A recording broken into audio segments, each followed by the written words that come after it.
Assalamualaikum warahmatullahi wabarakatuh. Alhamdulillahilladzi qa'il tatajafa junubuhum 'anil madaji'i yad'una rabbahum khawfan wa tama'an wa mimma razaqnahum yunfiqun.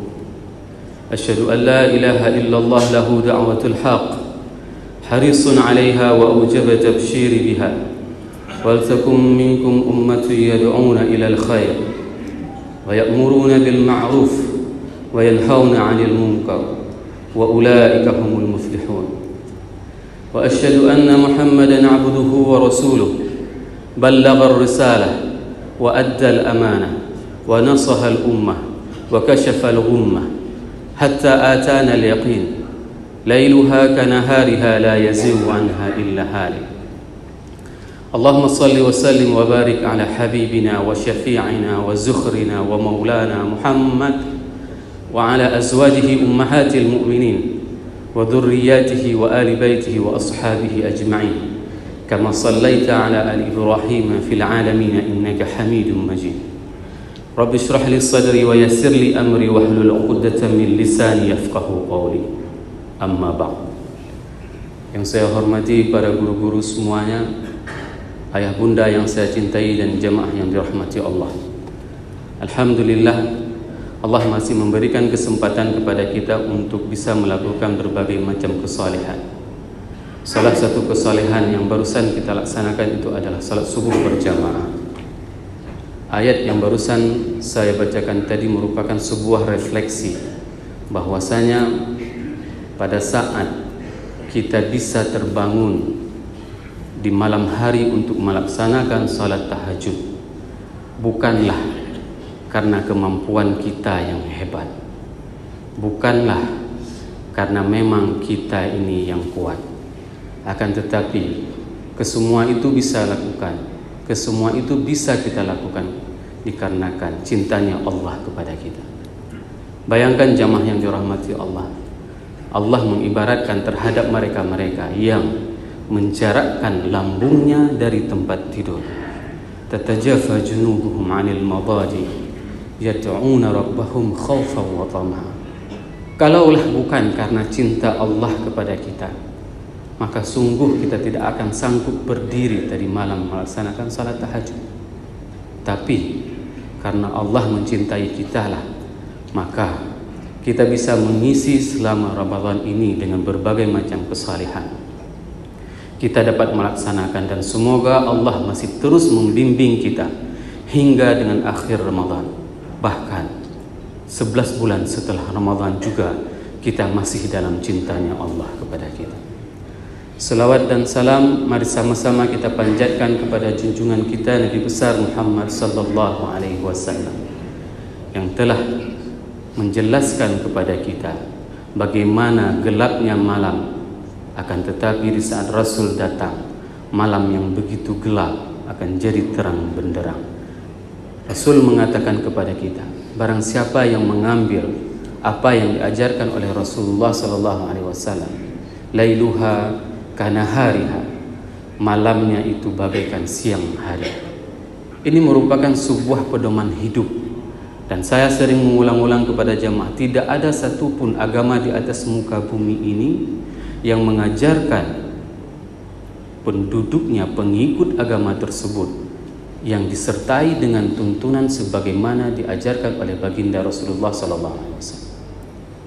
Kita di saat kita mau tidur, kita diajarkan doa untuk tidur, diajarkan kepada kita bagaimana kita adab seorang mukmin saat dia akan tidur, karena ruh mukmin di saat dia tidur itu adalah ruh yang diangkat oleh Allah ke arasy-Nya, dan ruh-ruh yang suci ini akan dikumpulkan oleh Allah dengan satu kelompok tersendiri. Oleh sebab itu, sungguhlah nikmat di saat kita hidup dengan ajaran Islam. Ini akan membawakan kepada kebahagiaan kepada kita dalam menjalani kehidupan di dunia dan di akhirat ini. Hadirin jamaah yang dirahmati Allah, kita masih dalam episode tentang tadabbur ayat-ayat Al-Quranul Karim. Dikarenakan di saat Al-Quran mengajarkan kepada kita tentang bagaimana kita berperilaku terhadap Al-Quran. Al-Quran mengatakan, faqra'u ma tayassara minal Quran. Bacalah dari Al-Quran itu semampumu, apa yang mudah bagimu. Al-Quran tidak pernah memaksa untuk kita untuk membacanya berkhatam, untuk mengkhatamnya berulang kali. Akan tetapi Al-Quran mengibaratkan dengan ungkapan faqra'u ma tayassara minal Quran. Bacalah dari Al-Quran itu apa yang sanggup bagi kamu untuk membacanya, apa yang mudah bagimu untuk engkau baca. Ini adalah sebuah perintah tanpa ada paksaan. Akan tetapi di saat Al-Quran mengajarkan kepada kita bagaimana kita bermuamalah dengan Al-Quran dan harus mentadabburinya, maka Al-Quran mengibaratkan dengan ungkapan afala yatadabbaruna al-Quran am ala qulubin aqfaluha. Apakah mereka tidak pernah mentadabbur Al-Quran, atau hati mereka itu sudah terkunci? Seakan-akan Al-Quran ingin mengatakan kepada kita bahwasanya jika kalian tidak pernah mentadabbur Al-Quran, mengetahui apa yang kalian baca dan memahami apa yang kalian baca dan mengerti apa yang kalian baca dan mengamalkan apa yang kalian baca, maka suasana seperti itu adalah suasana orang-orang yang memang sudah terkunci hatinya. Oleh sebab itu, membaca Al-Quran ini adalah salah satu ibadah yang dengan jelas balasannya disebutkan oleh baginda Rasulullah SAW. Kendati pun orang yang membaca itu tidak mengetahui apa yang dibaca. Ini uniknya, salah satu ibadah, dan apabila seseorang membacanya tanpa mengetahui pun, dia akan mendapatkan kebaikan.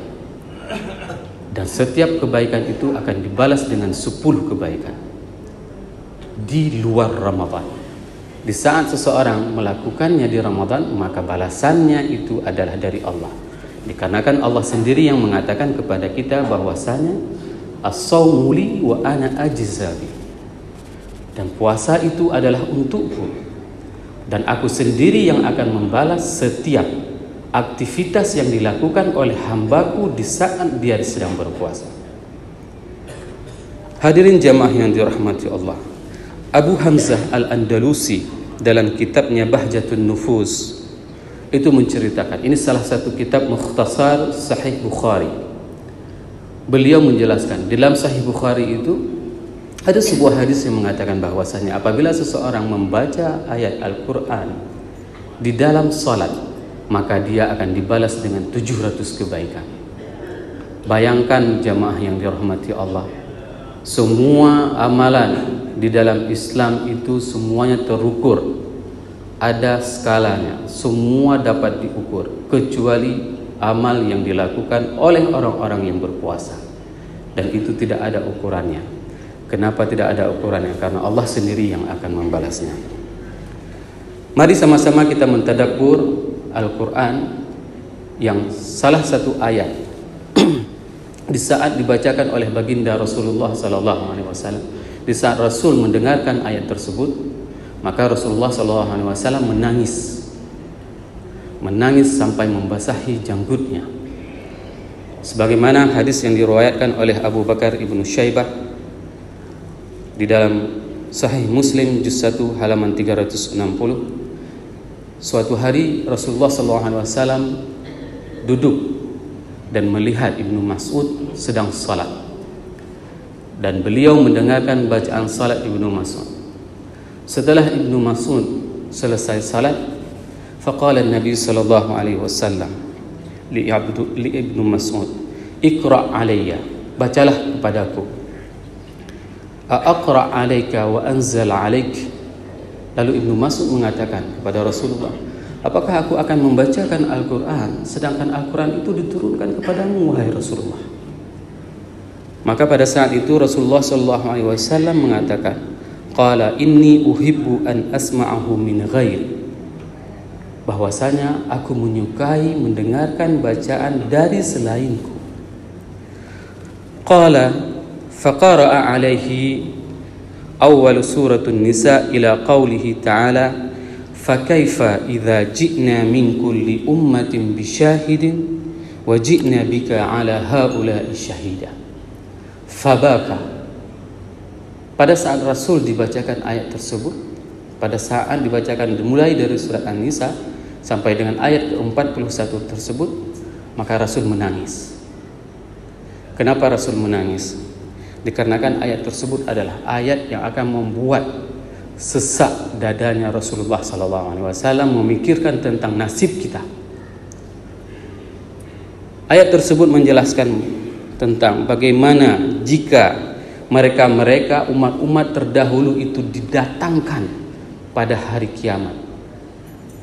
Wajibna bika ala haula'i syahida. Dan Rasul akan menjadi saksi terhadap umat-umat terdahulu. Ini adalah sebuah mandar, sebuah pemandangan yang pasti jamaah yang dirahmati Allah. Kita semua yang berhadir di subuh yang berbahagia ini akan merasakan semua apa yang diungkapkan oleh Rasulullah SAW. Bahwasanya pada saat yauma yasma'us sayhata bil haqq, pada saat kita mendengarkan tiupan sangkakala yang kedua, fa idza hiya qiyamun yanzurun, pada saat itu manusia dibangkitkan dari dalam kubur mereka dan mereka itu saling menatap antara satu sama lainnya, mereka terpelongo. Ini adalah sebuah pemandangan yang membuat Rasulullah SAW menangis, terisak. Pada saat itu kita memasuki pada hari yang dinamakan dengan Yaumil Mahsyar, hari yang sangat panjang bagi orang-orang yang tidak mempunyai amal. Nah, pada saat tersebut semua umat itu sibuk untuk mencari syafaat daripada Nabi mereka semuanya. Mulai dari Nabi Nuh, umat Nabi Nuh menanyakan kepada Nabi Nuh. Maka Nabi Nuh juga menjawab bahwasanya semua mengurus dirinya masing-masing, nafsi-nafsi. Sampai kepada Nabi Isa. Pada saat Nabi Isa itu ditanyakan kepada umatnya, "A anta qulta lin-nasi ittakhiduni wa ummi ilahaini min dunillah?" Apakah engkau Isa yang mengatakan kepada umatmu bahwasanya engkau mengambil Tuhan selainku dan mengambil Tuhan ibu? Maka pada saat itu Nabi Isa mengatakan kepada Allah, "Ma qultu lahum." Aku tidak pernah mengatakan seperti itu ya Rabb. Illa ma amartani bih. Kecuali memang yang engkau perintahkan kepadaku. Ini adalah sebuah kejadian dan kejadian tersebut adalah pasti terjadi jamaah yang dirahmati Allah. Di saat semua manusia akan disaksikan, akan diminta pertanggungjawabannya di hadapan Allah tentang apa yang mereka perbuatkan selama ini. Pada saat itu Nabi Isa mengungkapkan dengan sebuah kata-kata, "In tu'adzibhum fa innahum 'ibaduk." Jika engkau mengazabnya, maka mereka itu adalah hambamu ya Rabb. Wa in taghfir lahum fa innaka al-'azizul hakim. Dan jika engkau mengampuninya, maka mereka itu adalah, dan engkau itu adalah Maha Pengasih dan Maha Kuasa, Maha Bijaksana. Ini adalah ungkapan, dan ayat ini pernah dibacakan oleh Rasulullah SAW di dalam salat sampai sangat lama.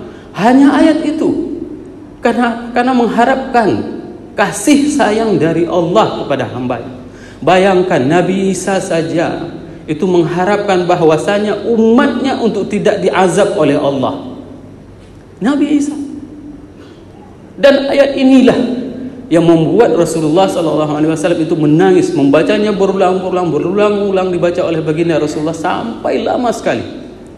Kenapa tidak dikatakan in tu'adzibuhum fa innaka antal ghafurur rahim wa in taghfir lahum fa innaka ghafurur rahim? Kenapa tidak dikatakan ghafurur rahim? Karena mereka sudah mendapatkan hidayah, karena mereka sudah diutus kepada mereka Rasul Nabi Isa. Sama halnya jamaah yang dirahmati Allah hari ini. Di saat kita sudah dihadirkan dengan baginda Rasulullah SAW, hidayah itu sudah ada di depan mata kita, dan kita sudah mengetahui bahwasanya ini salah dan itu benar, ini halal dan itu adalah haram. Maka pada saat seseorang tersebut melanggarnya, ini adalah sebuah kefasikan. Inilah yang membuat Rasul menangis jamaah yang dirahmati Allah. Rasul terisak di saat mendengarkan ayat tersebut dibacakan oleh Ibnu Mas'ud.